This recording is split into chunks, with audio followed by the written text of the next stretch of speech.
Prime time at 9ಗೆ ಸ್ವಾಗತ. ನಾನು ವಿಜಯ್ ವೀರಪ್ಪ. ಮೊದಲಿಗೆ ಹೆಡ್ಲೈನ್ಸ್. ಪೆನ್ ಡ್ರೈವ್ ಹಂಚಿಕೆಗೆ 100 ಕೋಟಿ ಡೀಲ್ ಆರೋಪ. ದೇವರಾಜೇಗೌಡ ಮೆಂಟಲ್ ಕೇಸ್ ಎನ್ನುತ್ತಾ ಡಿಕೆಶಿ ಕೆಂಡ. ಕೋಟಿ ಕೋಟಿ ಆಫರ್ ಬಗ್ಗೆ ಅಮಿತ್ ಶಾಗೆ ಯಾಕೆ ಹೇಳಲಿಲ್ಲ ಅಂತ ಪ್ರಿಯಾಂಕ್ ಖರ್ಗೆ ಪ್ರಶ್ನೆ. ಪ್ರಜ್ವಲ್ ರೇವಣ್ಣ ವಿರುದ್ಧದ ಪೆನ್ ಡ್ರೈವ್ ಹಂಚಿಕೆ ಕೇಸ್. ಆಡಿಯೋ ವಿಡಿಯೋಗಳ ಅಸಲಿಯತ್ತು ಬಾಯ್ಬಿಡಿಸಲು ಎಸ್ಐಟಿ ಪ್ಲಾನ್. ಮತ್ತೆರಡು ದಿನ ಕಸ್ಟಡಿಗೆ ಪಡೆದ ಪೊಲೀಸರು. ಹಾಸನದಲ್ಲಿ ಪ್ರಜ್ವಲ್ ರೇವಣ್ಣ ವಿಚಾರಕ್ಕೆ ಬೆಟ್ಟಿಂಗ್ ಭರಾಟೆ. ವಿದೇಶದಿಂದ ಯಾವಾಗ ಬರ್ತಾರೆ ಅಂತ ಬಾಜಿ ಕಟ್ಟಿ ಐಕ್ಲ ಹರಟೆ.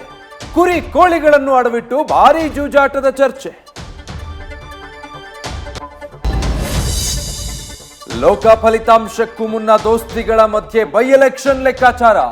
ಎಚ್ಡಿಕೆ ಚನ್ನಪಟ್ಟಣ ಕ್ಷೇತ್ರದ ಮೇಲೆ ನಿಖಿಲ ಸೈನಿಕನ ಕಣ್ಣು. ಶಿಗ್ಗಾವಿಗಾಗಿ ಬಿಸಿ ಪಾಟೀಲ್, ಬೊಮ್ಮಾಯಿ ಪುತ್ರ ಭರತ್ ಫೈಟ್.